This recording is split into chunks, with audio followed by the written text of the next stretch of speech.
Hello everyone, welcome to new success zone. आज हम लोग इडुटेरिया बीएसएससी सचिवालय सहायक वॉल्यूम 2 के सेट नंबर 3 का डिस्कशन करने वाले हैं। इससे पहले हम लोग सेट 1 एवं सेट 2 डिस्कशन कर चुके हैं और जितने भी प्रीवियस ईयर में प्रश्न पूछे गए हैं उनका हम लोग डिस्कशन कर चुके हैं। तो जो भी स्टूडेंट उन्हें नहीं देखे हैं तो प्ले लिस्ट में जाकर आप उन सभी वीडियो को देख सकते हैं। और जितने भी स्टूडेंट हमारे चैनल पर नए हैं कृपया चैनल को सब्सक्राइब करें, लाइक करें और बेल आइकन को दबाना न भूलें, ताकि सचिवालय से संबंधित जितने भी महत्वपूर्ण नोटिफिकेशन आएगा आपके पास सबसे पहले आसानी से पहुंच सके। आइए देखते हैं सेट नंबर 3 का पहला सवाल। पहला सवाल पूछ रहा है कि निम्न में से किस नदी को तेल नदी के नाम से जाना जाता है। तो नाइजर नदी को तेल नदी के नाम से जाना जाता है। यह अफ्रीका की तीसरी सबसे लंबी नदी है और यह गिनी की खाड़ी में गिरती है। वही कांगो नदी या जायरे नदी को ही कांगो नदी के नाम से जाना जाता है। यह भूमध्य यानी कि विषुवत रेखा को 2 बार काटती है। लिम्पोपो नदी या मकर रेखा को 2 बार काटती है। नील नदी की बात करते हैं तो विक्टोरिया झील से निकलती है और यह भूमध्य सागर में गिरती है और वहाँ पर एक डेल्टा बनाती है, चापाकार डेल्टा।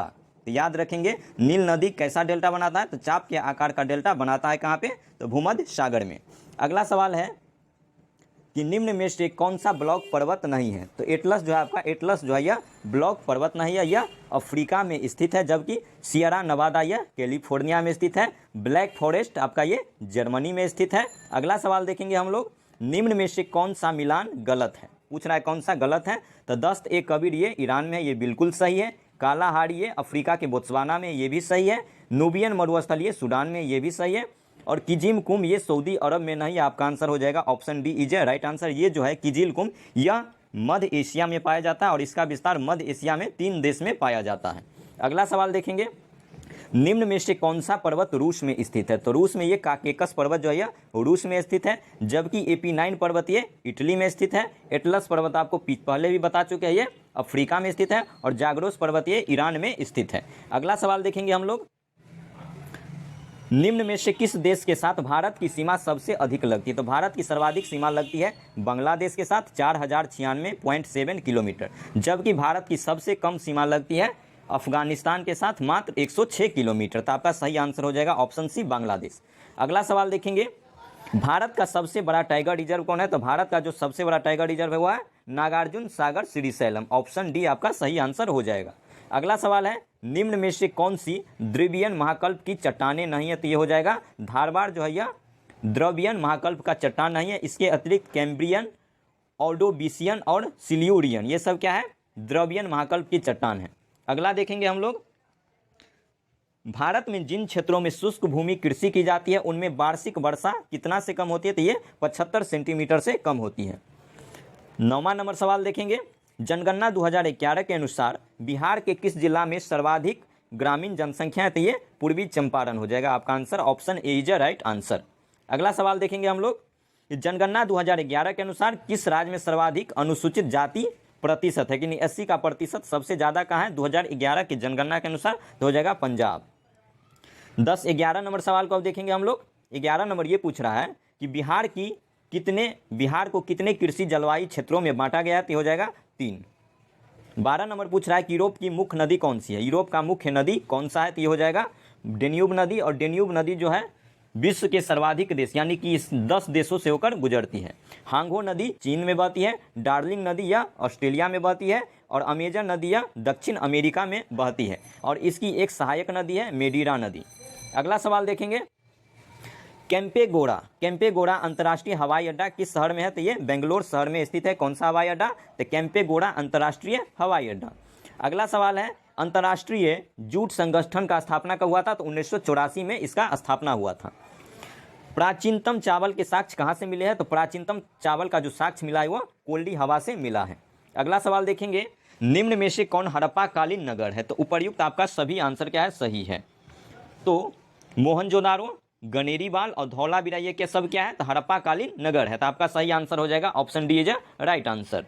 अगला सवाल पूछ रहा है कि दिल्ली सल्तनत का कौन सा सुल्तान लाख बख्श के नाम से जाना जाता है। तो कुतुबुद्दीन ऐबक को लाख बख्श के नाम से जाना जाता है दानी प्रवृत्ति के कारण। अगला सवाल देखेंगे, कांग्रेस के दूसरे अधिवेशन में कितने सदस्यों ने भाग लिया था। तो कांग्रेस का जो दूसरा अधिवेशन हुआ था ये कलकत्ता में हुआ था और इसमें आप लोग ये 434 नहीं होगा 436 होगा। ये हम अपने मन से नहीं बता रहे हैं, स्पेक्ट्रम का एक मॉडर्न इंडिया का बुक आता है, उसमें दिया गया 436 सदस्य थे जो कांग्रेस के दूसरे अधिवेशन में हिस्सा लिए थे। तो आपका सही आंसर हो जाएगा ऑप्शन बी, यानी कि आप लोग को 436 याद रखना है। जबकि प्रथम अधिवेशन में जो बंबई में हुआ था उसमें 72 थे। तीसरा अधिवेशन जो हुआ था ये मद्रास में, और इसमें कुल कितने थे प्रतिनिधि, तो 607 थे। और चौथा अधिवेशन ये इलाहाबाद में हुआ था, इसमें सदस्य थे कुल 1248। तो आप लोग याद रखेंगे, पहला में 72 थे, दूसरा में 436 हो जाएगा, तीसरा में 607 हो जाएगा, और चौथा अधिवेशन जो कि इलाहाबाद में हुआ था और इसका अध्यक्षता किया था जॉर्ज यूले, और इसमें कुल 1248 सदस्य उपस्थित हुए थे। तो आपका सही आंसर हो जाएगा ऑप्शन बी 436। आप लोग इसे याद रखेंगे। अगला सवाल पूछ रहा है, चटगांव शस्त्रागार छापामारी की योजना निम्नलिखित में से किसके द्वारा बनाई गई? तो ये सूर्य सेन के द्वारा बनाया गया था, और सूर्य सेन को मास्टर दा के नाम से भी जाना जाता है। चटगांव शस्त्रागार छापामारी ये हुआ था 1930 ईस्वी में। लंदन में इंडियन होम रूल सोसाइटी का स्थापना किसने किया था? तो ये किया गया था श्यामजी कृष्ण वर्मा के द्वारा, और यह इसे 1905 में स्थापित किए थे। अगला सवाल है, 1909 में इंडियन काउंसिल एक्ट में किस बात की व्यवस्था की गई है? तो इसमें सांप्रदायिक प्रतिनिधित्व की बात की गई, इसे ही क्या कहते हैं, 1909 में मार्ले मिंटो सुधार अधिनियम आया था। अगला सवाल पूछ रहा है कि इंडियन ओपिनियन नामक अखबार किस भाषा में प्रकाशित होता था? तो सबसे पहले देखेंगे इंडियन ओपिनियन ये गांधी जी के द्वारा प्रकाशित किया गया था, और यह गुजराती, हिंदी और गुजराती तीनों भाषा में प्रकाशित होता था। तो आपका आंसर हो जाएगा option D is right answer. Gujarati, Hindi और अंग्रेजी ये तीनों भाषा में इंडियन ओपिनियन अखबार प्रकाशित होता था। अगला सवाल पूछ रहा है कि 1936 में अखिल भारतीय किसान सभा का प्रथम अध्यक्ष किसे चुना गया था? तो ये स्वामी सहजानंद को चुना गया था। अगला सवाल है कि असहयोग आंदोलन कब प्रारंभ हुआ था? तो असहयोग आंदोलन जो था ये 1 अगस्त 1920 को प्रारंभ किया गया था, और इसी दिन बीजी तिलक का मृत्यु हो गया था, इसलिए हम लोग 1 अगस्त को तिलक दिवस के रूप में मनाते हैं। अगला सवाल है कि समावेशी समृद्धि के लिए आवश्यक है, तो हो जाएगा इसका आंसर उपर्युक्त कथन सही, आप लोग इसे देख लेंगे। अगला सवाल है कि निम्नलिखित में से कौन सा राजकोषीय संकेत नहीं है? राजकोषीय संकेत नहीं है, तो हो जाएगा चालू खाते का घाटा। ये क्या है? ये राजकोषीय संकेत नहीं है, जबकि राजस्व घाटा, प्राथमिक घाटा और राजकोषीय घाटा ये सब किसमें शामिल होता है? तो राजकोषीय संकेत में इसे शामिल किया जाता है। भारत में गरीबी रेखा का मापन किस आधार पर किया जाता है? ये हो जाएगा घरेलू उपभोग के आधार पर किया जाता है। अगला सवाल है, निम्न में से किस अनुच्छेद के अंतर्गत वित्त आयोग का गठन का प्रावधान किया गया? तो हो जाएगा 280 अनुच्छेद के तहत वित्त आयोग के गठन का प्रावधान किया गया है, और वर्तमान में 15वां वित्त आयोग चल रहा है जिसके अध्यक्ष हैं एन के सिंह, और पहला वित्त आयोग था जिसके अध्यक्ष थे के सी नियोगी। अगला सवाल देखेंगे हम लोग, एक तत्व में इलेक्ट्रॉन और न्यूट्रॉनों की संख्या क्रमशः कितना है? 18 है और 20 है। इलेक्ट्रॉन की संख्या 18 है, न्यूट्रॉन की संख्या 20 है, तो पूछा जा रहा है कि द्रव्यमान संख्या क्या हो जाएगा? तो हम लोग इसे ऐड कर देंगे, तो ये हो जाएगा क्या? द्रव्यमान की संख्या। तो इस तरीके से आपका आंसर हो जाएगा option C is right answer, 38 आपका सही आंसर हो जाएगा। अगला सवाल है, भारतीय रिजर्व बैंक यानी कि आरबीआई के संबंध में कौन सा कथन सत्य है? तो उपर्युक्त सभी कथन क्या है? सत्य है। यह केंद्र सरकार का बैंकर है, ये सही है। यह मौद्रिक नीति बताता है एवं लागू करता है, ये भी कथन सही है। केंद्र सरकार की ओर से ऋण जारी करता है एवं उसका प्रबंध करता है, ये भी कथन सही है। तो इस तरीके से आप लोग का क्या हो जाएगा? ऑप्शन डी क्या हो जाएगा? सही आंसर, उपर्युक्त सभी कथन सही है। समुद्र में डूबी हुई वस्तुओं की स्थिति जानने के लिए किस यंत्र का प्रयोग करेंगे? तो इसमें हम सोनार का प्रयोग किया जाता है। अगर समुद्र में कोई भी वस्तु डूब जाएगी तो हम लोग किसका प्रयोग करेंगे? तो सोनार का प्रयोग करेंगे। निम्नलिखित में से कौन सुमेलित नहीं है? पूछा जा रहा है कौन सुमेलित नहीं है? तो सिरका में एसिटिक एसिड होता है, ये बिल्कुल सही है। इमली में टार्टरिक एसिड है, ये भी सही है। टमाटर में ऑक्जेलिक एसिड, ये भी सही है। संतरा और खट्टे फल जो होते हैं उसमें सिट्रिक एसिड पाया जाता है, न कि फॉर्मिक एसिड। तो आपका सही आंसर हो जाएगा ऑप्शन बी। अगला सवाल देखेंगे हम लोग, मृग मरीचिका का कारण क्या है? पूछा जा रहा है। तो मृग मरीचिका का कारण, तो पूर्ण आंतरिक परावर्तन जो होता है यह मृग मरीचिका का कारण है। निम्नलिखित में से कौन सी घटना प्रकाश संश्लेषण में नहीं होती है? तो ये हो जाएगा कार्बन का कार्बन डाइऑक्साइड में ऑक्सीकरण। तो आपका सी हो जाएगा सही आंसर। अगला सवाल देखेंगे, पॉलीकॉट किसका मिश्रण है? पूछा जा रहा है पॉलीकॉट जो है किसका मिश्रण होता है? तो ये पॉलिस्टर एवं कपास का मिश्रण होता है। तो ऑप्शन ए आपका क्या हो जाएगा? सही आंसर हो जाएगा। अगला सवाल देखेंगे 36 नंबर, निम्न में से सर्वाधिक उष्मीय मान किसका होता है? सबसे ज़्यादा उष्मीय मान जो होता है एलपीजी गैस का होता है। ऑप्शन डी आपका सही आंसर हो जाएगा। अगला सवाल है, परमाणु के नाभिक में क्या पाया जाता है? तो इसके नाभिक में प्रोटॉन और न्यूट्रॉन पाया जाता है। तो परमाणु के नाभिक में पाया जाएगा प्रोटॉन और न्यूट्रॉन। ब्रह्मांड में सर्वाधिक मात्रा में पाया जाता है कौन सा तत्व? तो ब्रह्मांड में जो है सबसे ज़्यादा पाए जाने वाला तत्व हाइड्रोजन होता है। अगला सवाल देखेंगे, गोताखोरों द्वारा गहरे समुद्र में सांस लेने के लिए ऑक्सीजन के साथ किस गैस को मिश्रित किया जाता है? तो हीलियम को मिश्रित किया जाता है। गोताखोर जो होता है गहरे समुद्र में सांस लेने के लिए ऑक्सीजन के साथ किस गैस को मिलाता है? तो ये हीलियम गैस को मिलाता है। बुलेट प्रूफ पदार्थ बनाने के लिए निम्नलिखित में से कौन सा बहुलक प्रयुक्त होता है? पूछा जा रहा है कि बुलेट प्रूफ पदार्थ बनाने के लिए कौन सा बहुलक प्रयुक्त होता है? तो पॉलीएमाइड का प्रयोग किया जाता है। ये सवाल बहुत बार पूछा जा चुका है। अगला सवाल देखेंगे,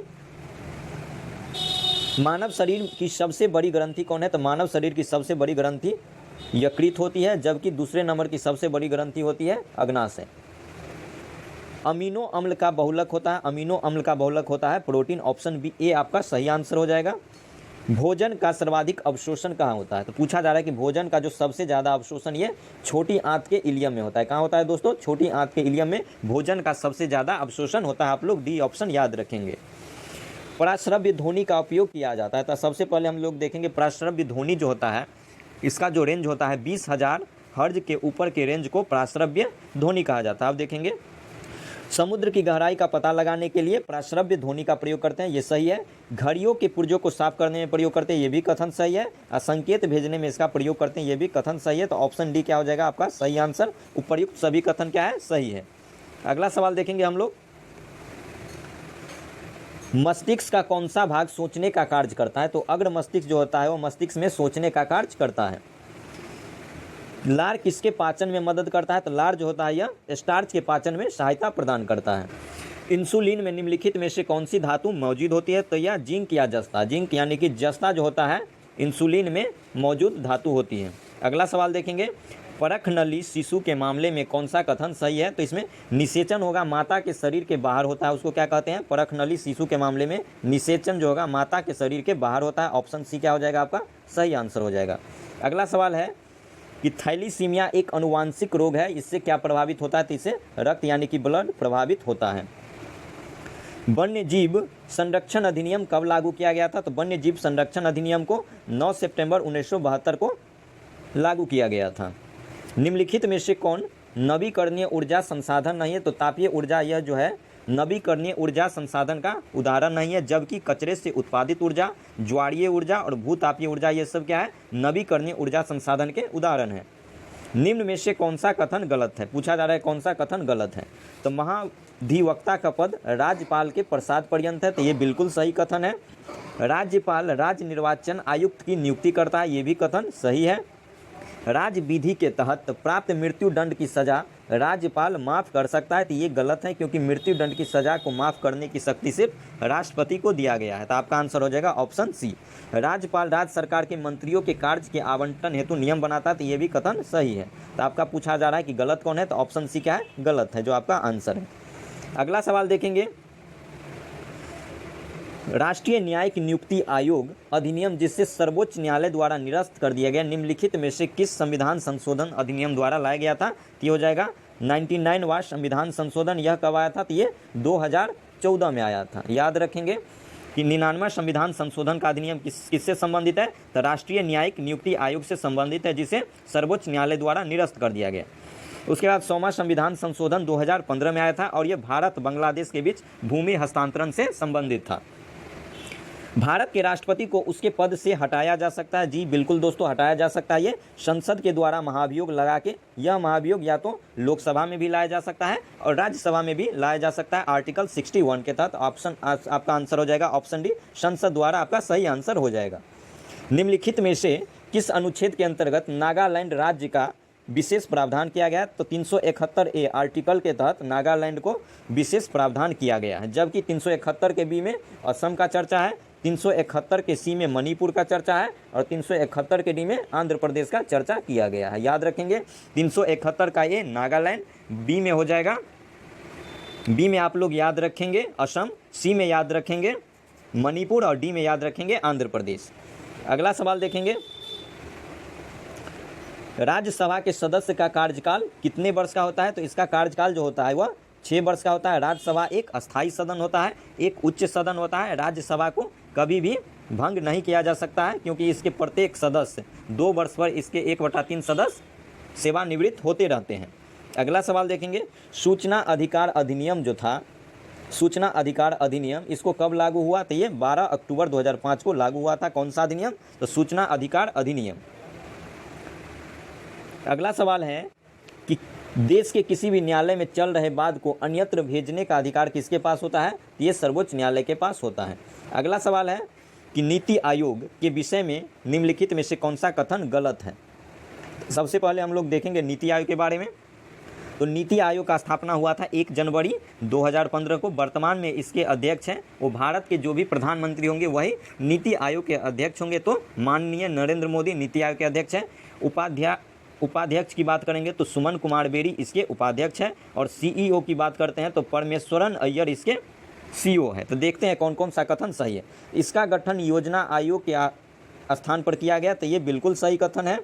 इसमें एक पूर्णकालिक अध्यक्ष होता है, ये गलत है। पूर्णकालिक नहीं होते, भारत के प्रधानमंत्री जो होते हैं प्रधानमंत्री वही क्या होते हैं? इसके अध्यक्ष होते हैं, ये गलत हो जाएगा। इसका गठन 2015 में किया गया था, ये भी सही, आपको बता चुके हैं। यह सहकारी संघवाद के सिद्धांत पे कार्य करता है, ये भी सही है। तो पूछा जा रहा है गलत, आपका आंसर हो जाएगा ऑप्शन बी। अगला सवाल देखेंगे, निम्न संविधान संशोधन में किसके द्वारा पहली बार संविधान में दल बदल विरोधी प्रावधान किया गया था? तो 52वां संविधान संशोधन 1985 में किया गया था और इसे 10वीं अनुसूची में शामिल किया गया है। अगला सवाल है कि निम्नलिखित में से किस चुनाव में मतदाता उपर्युक्त में से कोई नहीं नोटा विकल्प का प्रयोग कर सकता है? तो हो जाएगा इसका आंसर लोकसभा में और विधानसभा में। तो ऑप्शन बी क्या हो जाएगा? आपका सही आंसर हो जाएगा। 1 और 3 क्या है? सही है। अंतर्राष्ट्रीय परमाणु ऊर्जा अभिकरण IAEA का मुख्यालय कहाँ है? तो इसका जो मुख्यालय है वियना में है और इसका स्थापना हुआ था 1957 में। और IAEA का जो फुल फॉर्म होगा इंटरनेशनल एटॉमिक एनर्जी एजेंसी। अगला सवाल देखेंगे, निम्नलिखित में से किस वर्ष को अंतर्राष्ट्रीय बाजरा वर्ष घोषित किया गया? तो 2023 को अंतर्राष्ट्रीय बाजरा वर्ष घोषित किया गया था। राष्ट्रीय खेल दिवस कब मनाया जाता है? तो राष्ट्रीय खेल दिवस की बात करेंगे तो ये 29 अगस्त को मनाया जाता है। मेजर ध्यानचंद के जन्म दिवस के अवसर पर राष्ट्रीय खेल दिवस प्रत्येक वर्ष 29 अगस्त को मनाया जाता है।